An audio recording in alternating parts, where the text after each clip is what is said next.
All right, guys, here we go. We are going to do a little unboxing. So I'm going to go over the collar that I like, explain how I use it and everything. Hopefully, it makes us a little bit quicker once we get to using the e-collar. Right now, we're not going to be using it. The dog's going to wear it, but not use it. But I'll let you know once we get there. So this is Dogtra. This is the brand I like. The brand is, I call it like the Nike of the e-collar world. They're one of the most reliable brands out there. And this is a special edition one. So I really like this specific one, and I'll explain why here in just a second once we get to talking about it. Here's your owner's manual. So if there's anything that you forget and you'd rather read about, you can look in here. Video tutorial. If you want to go through this, you also can. I follow pretty much the exact same steps that they do. So that is there, and you'll get that too. Tom Davis is just, he is like he's a very successful dog trainer. And he's he's known as an expert when it comes to the e-collars. So him and Dogtra paired up, and now he has a special edition. So here is your charger. Okay, simple wall charger, nothing crazy. But the cool part is it has a splitter on it. Either one, it doesn't matter which one, but one will go into the controller and one will go into the collar. And again, they both go into either one, so it doesn't matter. When it comes to charging, I would charge at least just every night once you take the collar off and everybody's going to bed. Throw these on the charger just like you would your cell phone. Okay.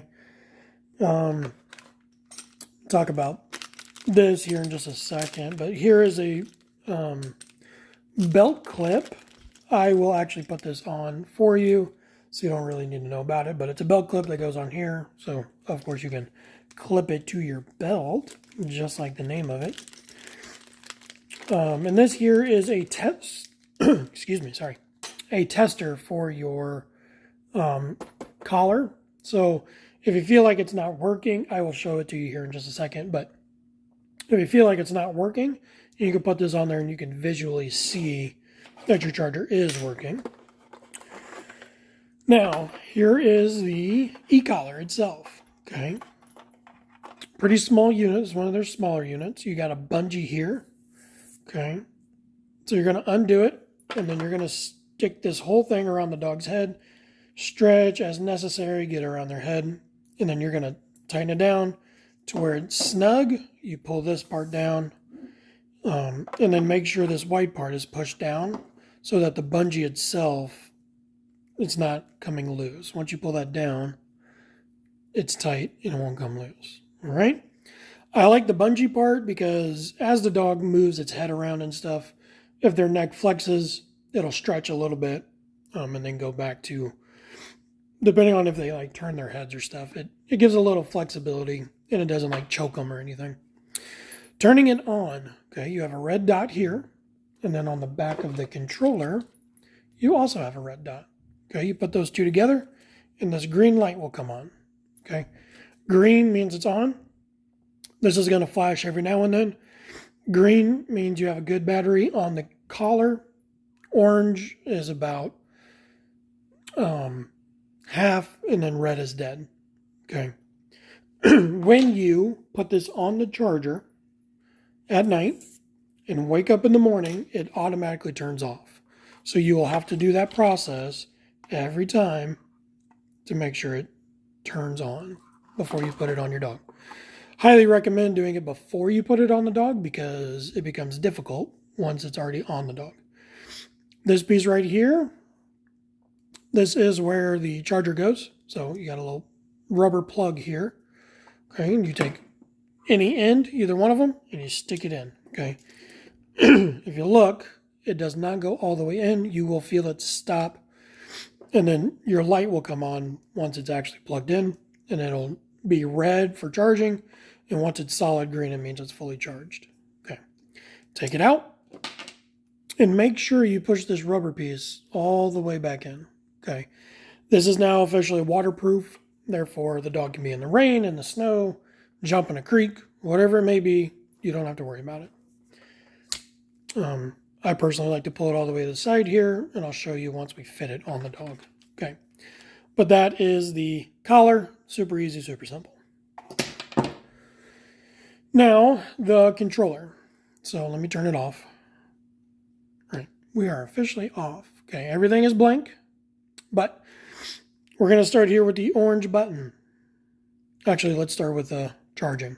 Okay, so again, you have another rubber plug here, and again, you stick it in. It does not go all the way in. You will feel it stop, so you don't have to call me about, oh, Tyler, it's not going all the way in. It's not supposed to. Okay, now again, make sure the rubber piece goes all the way in there, and this is also waterproof, so if you accidentally drop it in the creek or in the snow, in the rain, in a puddle, doesn't matter. It'll be fine. Okay, and then, like I said, I will charge the, or I will charge not even a word, attach the belt clip there, so you don't have to worry about that. All right. Now, power button. Okay, this is a blue one on the side. Hold that down. And this comes on, but also your green light. Okay. This here is your screen. This is going to tell you what strength the stimulus is on, but also, let me get a little closer. You have a battery in there. Okay, that battery level is going to tell you what the battery is for the controller itself, not the collar. But you'll get the same thing, green, orange, and red. It correlates with the 1, 2, 3 here on this one. Next thing about the power button, I see this quite a bit. When you turn this, the light down here comes on, but some people will tap the power button and that light won't come on anymore, making it hard to see in nighttime or low light. All you have to do is tap the power button to turn that back on. Okay. Turning it on and off, you hold it to turn this light on to make sure the LED works. You're going to just tap it on and off. All right. Antenna. This is replaceable because dogs do accidentally, or not accidentally, they purposely chew them up sometimes. So if that happens to you, speaking from experience, we can get a replacement. But with the antenna, you get a half-mile radius. So if your dog is up to a half-mile away, perfect line of sight. So they have to be directly, no metal in between, and you'll be able to communicate with them. This here, again, is your strength of the stimulus. So every dog is different. Majority of dogs, we work below 10, but sometimes they have to be at higher numbers. And numbers officially for your dog will be specified within the training videos. Now, this button here on the front is called the pager button, also vibrate. If you hold it down, you can see it makes the collar itself vibrate. Okay, we don't really use this button. Kind of depends on your dog, but vast majority of the time we do not use this button. Okay, this here is a logo. It does not do anything. Now, for your training buttons, okay, this is called the Nick button. Okay, if you look, we hold this button down and it repeatedly taps. Every time that light comes on down here, you can see every time that light comes on, it is actually sending signal through the two prongs.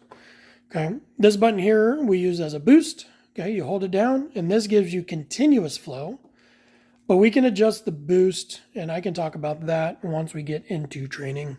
Again, because every dog's different, I'll talk specifics about your dog within the training.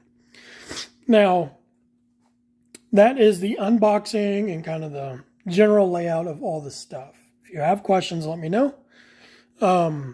But I am going to quickly go over how we use this.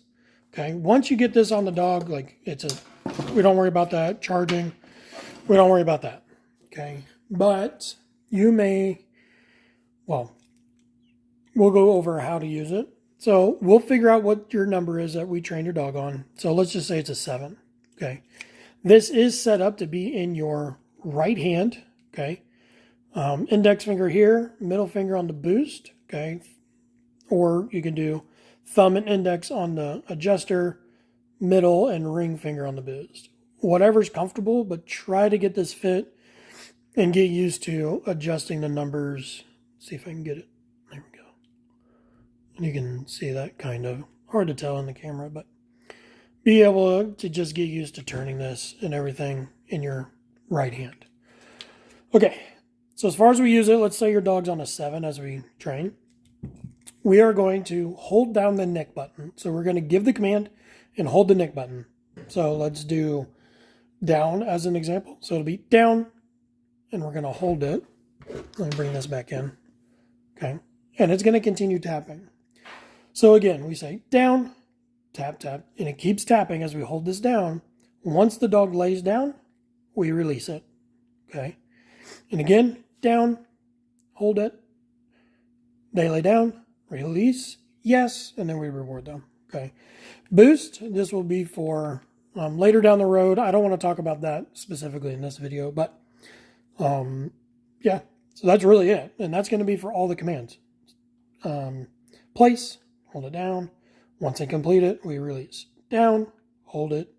Once they complete it, release. Yes, and then reward them. So we keep it easy. We keep it basic. Once we get to the point of incorporating the boost as necessary, it gets a little more complicated and it's different for every dog. So we'll explain it then.